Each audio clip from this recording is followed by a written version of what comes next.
Good afternoon, ladies and gentlemen. It's your boy, the Zhu Xiaodong to the wailing of internet MMA ignorance, Jack Slack. And this is going to be a short extra podcast because I didn't get round to touching on any of the UFC 211 fights in our last podcast.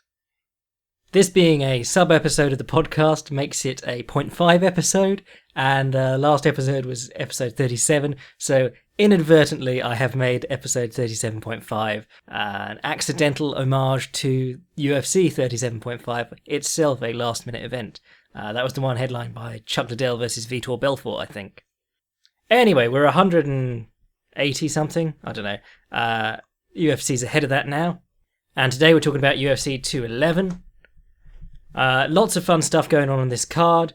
Going to touch on probably the top 4-5 fights, maybe.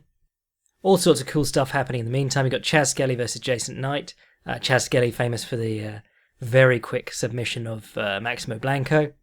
Eddie Alvarez versus Dustin Poirier. That's the end of the preliminary card on FX.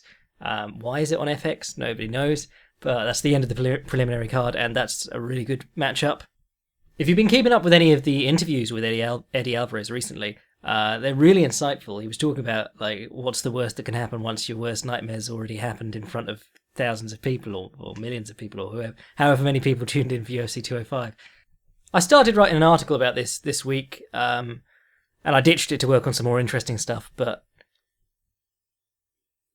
the gist of the article I was getting into was that for every performance where a guy at the top of his game looks untouchable, Fedor versus Nog, Anderson Silva versus Forrest Griffin, all those sort of ones.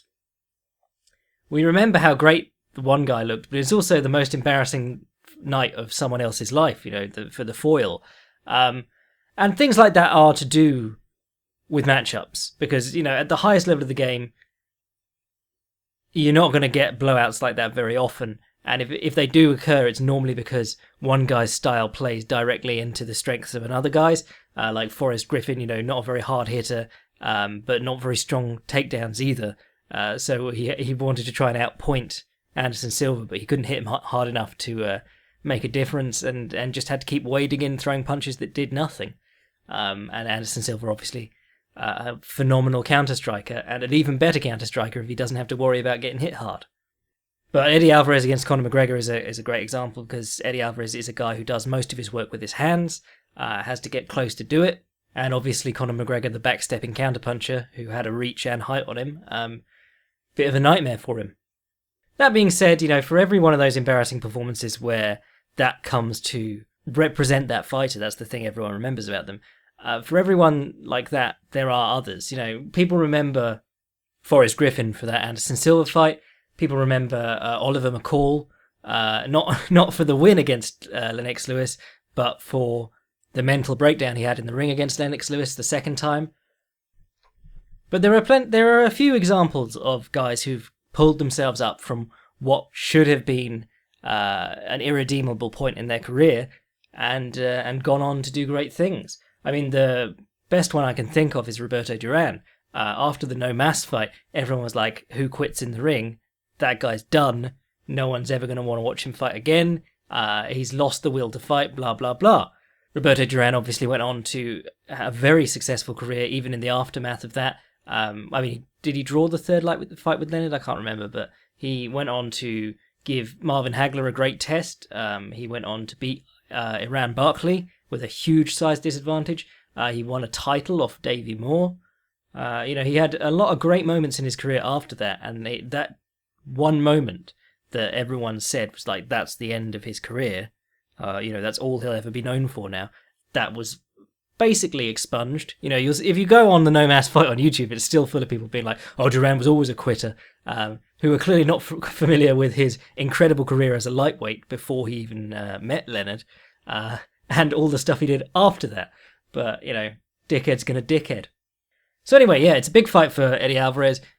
Big fight for Dustin Poirier, but not as bad for him, because he's always been considered like a middle of the pack kind of guy.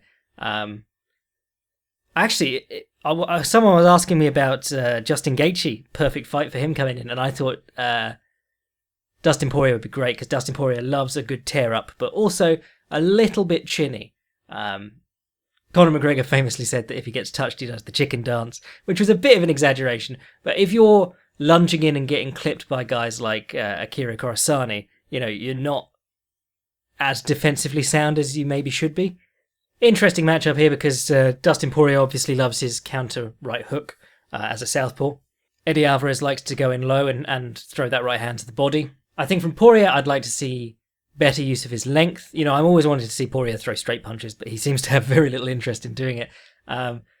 But using his length and kicking the legs and avoiding those fights in the kitchen whenever possible. For Alvarez, I'd probably want to see him return to the sort of patience that he showed against Rafael dos Anjos. Against Conor McGregor, McGregor did a wonderful job of setting up this distance and saying, you've got to close the distance on me. If not, I'll stand out here and I'll kick you in the body or whatever. Throw hipster kicks at you. But Eddie Alvarez was trying to close the distance there, and he did something that was sort of smart, but not in, the execution wasn't as good as the idea. He was using double right hand, which could be a useful strategy against McGregor in the same way that double jabs are. If you know the guy's going to give ground, you throw a couple of flicking things out there so that you catch him with the second one, close his eye or whatever, and follow up. Watch Conor McGregor sparring that South African boxer. You'll see Conor McGregor loading up on the counter and getting thrown off by double jabs constantly. Well, not constantly. It's not a very long sparring session. But you'll see that counter just doesn't work at all on this lad. Which, you don't see it a lot in boxing. You don't see guys getting knocked down while the puncher is going backwards. Because boxers tend not to run onto things so much. If you watched Alvarez trying to close the distance, he'd throw one right hand and fall in after it. And there was this big window where his chin was exposed and McGregor was cutting through it with the left hand. Yeah, should be a great fight. I'd love to see another Eddie Alvarez tear up. I always want to see Eddie Alvarez kicking more because he kicks really hard. Roger Huerta, he kicked him in the leg like twice and Roger Huerta's leg just buckled. And obviously he head kicked Patricky Pitbull, the bigger one. And his kicks against Dos Anjos were taking Dos Anjos out of stance. He's got powerful kicks on him and he doesn't really use them as much as you'd like to see him use them. Anyway, that should be a good fight. I'd like to see Eddie get back on track there because he's a really great guy. And, the thing is that people are now remembering him for this, and casual idiots who have only ever seen Eddie Alvarez fight in the Conor McGregor fight ignore the fact that he is one of the most accomplished lightweights of all time. He was stylistically had a rough night against McGregor, but equally he's beaten a ton of guys who could hand McGregor his ass on any given night. He's been a Bellator champion. Was he Elite XC? Oh no, he's Bodog Fight champion. Did incredibly in Dream. He's done everything. Anyway, next fight. Okay, we're moving into the ones that I've actually written articles about now, so these ones are a little bit more considered. Oh, excusing Jotko versus Dave Branch, which has snuck in there. I didn't even notice that was happening, and that's a sleeper of a fight. Big fan of Dave Branch. Jotko's really storming up through the division. That middleweight division suddenly getting interesting after years of being fairly bland. Oh, and great news has just come out that apparently the GSP fight versus Bisping is not happening and Yoel Romero is going to get the title shot. Don't hold your breath, but it would be nice to go back to things as normal. Anyway, Frankie Edgar versus Yair Rodriguez. I like this fight a lot. Didn't realise how old Frankie Edgar's getting. He's 35 now. Yair Rodriguez, big guy for featherweight. Frankie Edgar was dwarfed by BJ Penn. BJ Penn at featherweight was dwarfed by Yair Rodriguez. So I'm expecting a big size difference in this one. Yair Rodriguez, incredibly athletic, ridiculous cardio because he can throw spinning shit and miss hundreds of times for 5 rounds at altitude. So an impressive specimen, not always the smartest fighter tactically, throws a lot of stuff that misses, doesn't really set things up as well as he could. I'm always talking about that low-line sidekick if you compare him and Lando Venata. Lando Venata just places it on the guy's lead leg, just annoying them and wanting them to come back into him, whereas anytime Rodriguez wants to throw the low-line sidekick, he picks his leg up and stomps down as hard as he can, and they're already gone by that time. Against Alex Caceres, every time, by about the midpoint of the fight, every time Rodriguez did anything, Caceres just backed straight up and left.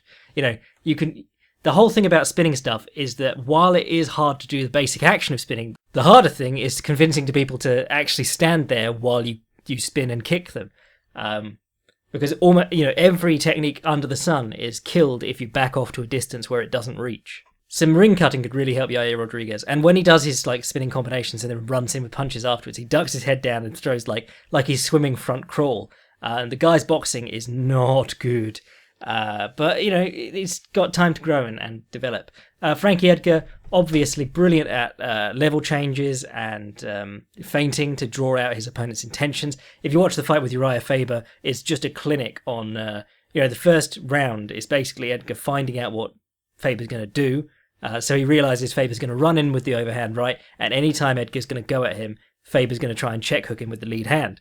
And as soon as he works that out, he starts building off it. So he shows the feints, gets the reaction shown to him, and then every time he steps in with a feint to get Faber swinging for the left hook, he'll come over the top with the right hand, or he'll duck under and take the leg, or he'll kick the back of the leg as Faber's pivoting into the hook. It was like 5 different ways that he dealt with this check hook because it was so obvious that Faber was going to go for it. And then every time Faber threw the overhand, Frankie would take it on the forearm and throw counter uppercuts. Not a big hitter, but he does win a lot of exchanges with his volume and his speed. The interesting moment from the Jeremy Stephens fight, his most recent fight, was that Stephens' sole moment of success was with a jumping switch kick a la Rodriguez. That was because Frankie Edgar left range with his hands a little bit low and was just on the end of the foot as it came up. That's the thing about Edgar. He does sort of work in a boxing range. He goes in and out, and he's comfortably just beyond his opponent's hands, but he's going to be dealing with a longer range because he's dealing with a very strong kicker. The other, the main thing in this fight is whether Edgar can catch the kicks, because he fought Bendo and caught all the kicks, but then did nothing with them. But you would think that being able to catch Rodriguez's kicks is a great start towards either taking the fight to the fence and stalling him out, which isn't really Edgar's game, or getting him to the mat where Edgar really does excel. What you want to see from Rodriguez is what I'm always going to say about Rodriguez. I'd like to see more patience, more building towards the big kicks, as opposed to just running in with them. And what you want to see from Edgar is all the way out or all the way in, never being in ideal kicking range.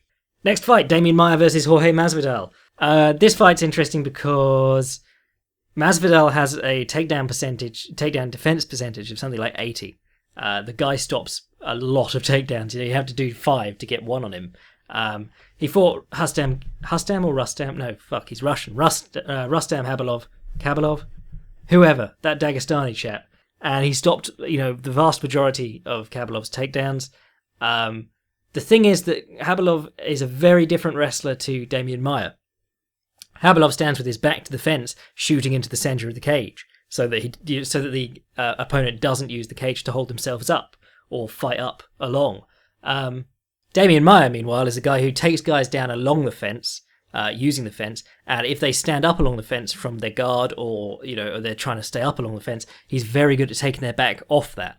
There was a great moment against Matt Brown where he's in butterfly guard, and he just lets his weight off a bit so that Matt Brown starts working his way up to his feet, and he immediately takes Matt Brown's back.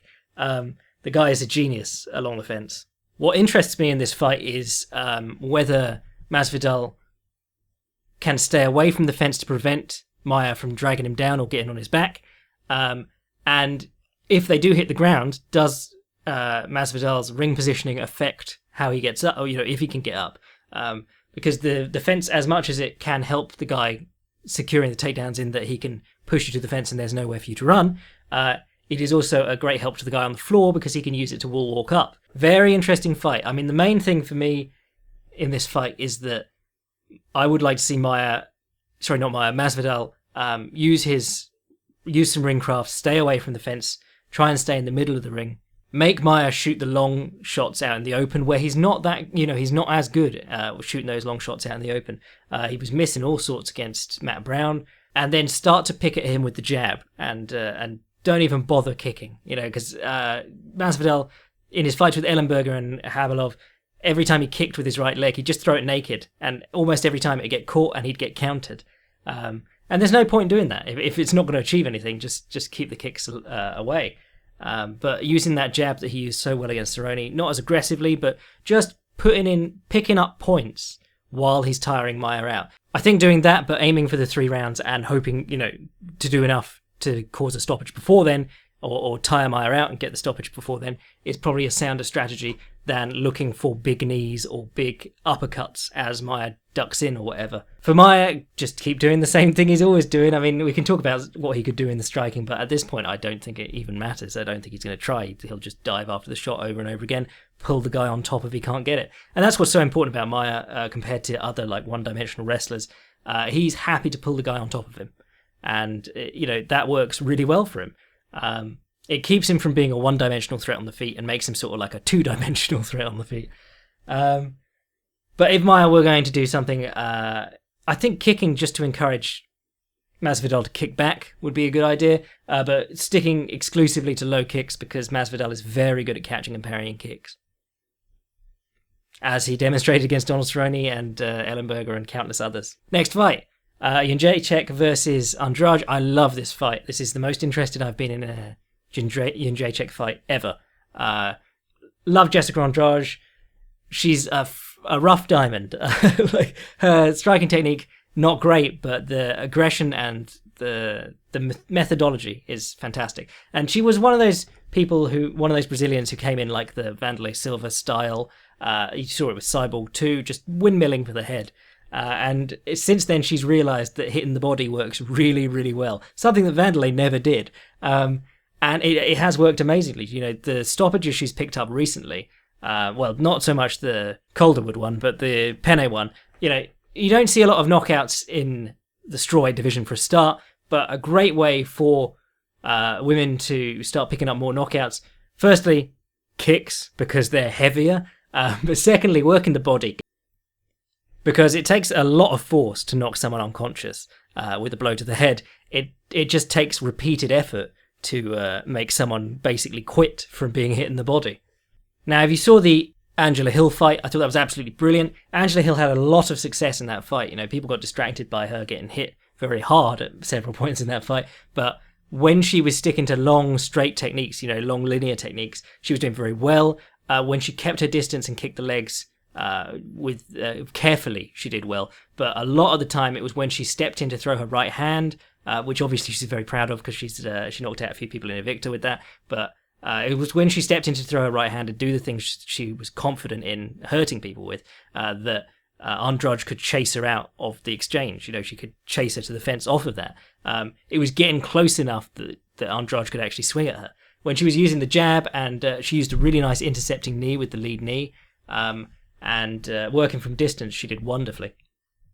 And anytime they hit the fence, Hill did a great job with the double collar tie, which is something that Penne's corner were calling for as well. Obviously, if you're a shorter fighter, having that harness around your neck, in front of your collarbones, stopping you from swinging with the power that you should be able to, and pulling you down, throwing you past, cutting your hip, the opponent cutting their hips out and trying to circle around you, very difficult. But also a great position to hit the flanks from, because the elbows are in front of the opponent rather than on their sides, protecting their ribs.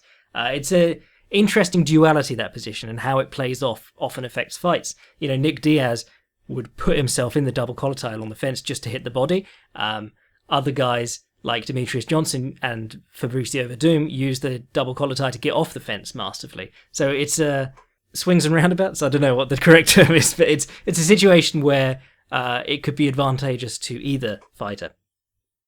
Now, the thing is that the Gedalia fight, the second Gedalia fight, which everyone remembers as an amazing fight, but it wasn't that great, I don't think.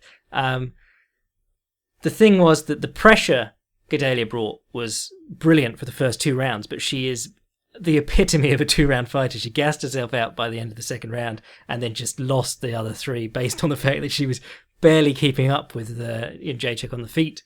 But she also gassed herself out by effectively stalling positions like the grapevine on one leg sitting along the fence and throwing arm punches where she could get no hitting power in. The thing about Andrade is that she's not going to hold people along the fence. She moves them to the fence specifically so that she can start swinging, which means that people get off the fence a lot more, and that she has to do the work of getting them there again, but also she actually does her damage while she's there. Now, the issues that Andrade is going to face are the jab, the elbows especially. Calderwood threw one, cut her open immediately, but if you're running in face first, as she does, every time. They just need to put a big shard of bone in the way, and you're going to do most of the force for that exchange for them. The knee to the body that Angela Hill was using, and the elbow from Calderwood, just even raising the left elbow up to the head and keeping it out there half the time might even cause a cut. Don't even need to worry about throwing anything. And if we're talking about all sorts of tactics, the head works just as well. If you get that underneath hers, let her run onto the top of it like Tyson Holyfield. But I think that's a great fight because Andrade does bring a ton of interesting stuff that other people haven't. Gedalia never threw more than one strike at a time and did a lot of holding and not much damage. But the pace was clearly a problem. Whereas on the flip side, Jędrzejczyk very good at pivoting offline, very good at taking angles, very good with her jab and her low kicks after cutting offline. Against Kowalkiewicz, Jędrzejczyk was doing a lovely thing where she stepped offline and then immediately slammed in low kicks from her new angle as the opponent was pivoting. Should be a great fight. I'm really looking forward to that one. Again, for more on all these and the GIFs to demonstrate it, go to Fightland or Vice Sports, because Fightland, they botched the redesign, so I've been on Vice Sports for a couple of articles, but I'll be back to Fightland soon. And then the last fight of the evening is obviously the heavyweight title fight between Stipe and JDS, a rematch of a very, very good fight in 2015. If you remember that fight, Stipe took it to JDS in the first round by pushing him to the fence because JDS's footwork has generally been very poor laterally. If you move in on him, he moves backwards and he normally hits the fence before he starts circling. So Stipe got him there, but rather than the Cain Velasquez hold him there and grind method, Stipe waited for Junior to angle out and start working off, and then he'd hit him while he was working his way out, because JDS will go for the double collar tie or get his head underneath, and then he'll start circling out and his hands will be on the opponent, and that's when Stipe could sneak the right and left hooks around the side. And it worked really well. He bloodied him up nicely. You saw at some points JDS just turned him around and put Stipe's back on the fence and let Stipe do the same thing and landed a couple of good hooks like that. Obviously, turning people around and putting them on the fence requires quite a lot of strength to do. Can be quite tiring. Throughout the fight, JDS was doing this thing where he'd sidestep off to the left into a southpaw stance behind his right shoulder. And that was interesting. I mean, the knockdown punch in the third round came out of that. He went that way and then came back the other way with a left hook. That was Stipe chasing, which you would hope he'd know a little bit more not to do, having just won the title off Verdum by Verdum chasing him. But he does still get a bit trigger happy and run after his man with his hands down. And the low right hand was the constant feature of this fight for Miocic. Junior's corner were calling for the left hook all the time. If you don't know Junior Dos Santos' main game, it's jabs and right straights to the body, and then the overhand. And the overhand works, one, if their hands drop, which is not really going to happen at the highest levels. Two, if they start trying to punch him while his head is about chest level, which is what happened with Cain Velasquez the very first time they fought. When guys start punching at him while he's changing levels, he swings that right hand over the top and knocks him out. Stipe had his lead hand pinned to his head the entire time, worried about this overhand, and didn't really get caught with it that much at all. But his right hand is so... He drops it when he jabs, and he's always loading up that right straight, because he's got the best right straight in MMA. He counters with it, and the guys just go to sleep. But he does load it up. It's like down by his chest the whole time. And then when Dos Santos was throwing body jabs, he'd start reaching for it. And then Dos Santos would come up with the left hook. And most of Dos Santos' hurting punches in that fight were left hooks, which isn't actually very normal for JDS. He's a very right-hand centric power puncher. There was all sorts of cool stuff going on in that fight, like the elbow into the Osatagari off the fence and so on. But the main thing was Stipe got tired, which was partly due to the body shots and partly due to his running onto that left hook. And also, he didn't really have a very good strategy outside of that breaks from the clinches thing. I would have liked to see him working more in the clinch before JDS circled out, because waiting for him to circle out, you get one or two good punches off every time he circles out. But it takes effort to get to the clinch, and then if you're not doing anything there, that's just time wasted. The other interesting thing that you saw in the first fight was that JDS, whenever he steps back, he always shoots the jab, and he never throws anything after it. Teofilio Stevenson, the Cuban heavyweight, he used to go backwards with his jab to blind the opponent, and then he'd stop, bounce off his right foot, and throw the right hand and catch him coming in. That was brilliant. But JDS will just throw the jab every time the opponent steps in on him, even if he's not going to do anything with it. And you remember that got him dropped really hard against Velasquez. I think it was the second time, might have been the third time. Those fights blurred together for me, those two fights. But basically, every time after he steps back with this jab, he drops his left hand and eats a punch afterwards. And Stipe, his right hand's so low that he's never prepared for a jab when he's jabbing. So the whole fight was full of this one sequence over and over again. Stipe would step in and jab, eat the jab from JDS as he went backwards. But Stipe would eat the jab in the face, and then the right hand would come through immediately after and hit Dos Santos clean. So it was just this one sequence over and over again, and you can watch it in the fight. But in the last round, that's how Stipe really hurt Dos Santos. Just the right hand coming through after that jab every time. I mean, what I'd like to see from Stipe is some feints to draw that jab out and then counter it, or just come in jabbing with the right hand high ready to palm it. But I doubt we'll see that. You know, his boxing's not going to change much at this stage.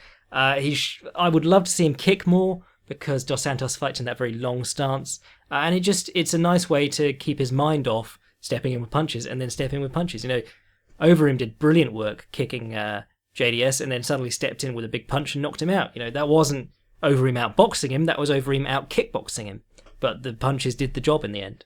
And obviously I'd love to see more kicks from JDS, but it seems like not even worth saying at this point. The guy doesn't like kicking except for the occasional wheel kick. Whatever the case, I'm really interested in the result of this one. I mean, JDS is on a little bit of a slowdown in his career. I think he's 2-2 in his last 4 or something like that. But since that fight with Miocic, he had the fight with Overeem and then the fight with Rothwell, and that's it. So he could be winding down, but certainly he's got the tools to make Stipe's life hard. At any rate, as I said, I've got articles out on all of these, and I've also got an article out on that amazing Tai Chi master versus MMA guy in China, Chengdu, the other week. Go read him at Fightland or Vice Sports. And remember to come back to the YouTube channel on Sunday morning, or let's say Sunday afternoon actually. Give me some time to edit and get them up, but I'll be doing commentaries for the main card. Anyway, join the Patreon, send us your emails at fightsgonebypodcast@gmail.com, and I'll catch you after the fights. Cheers!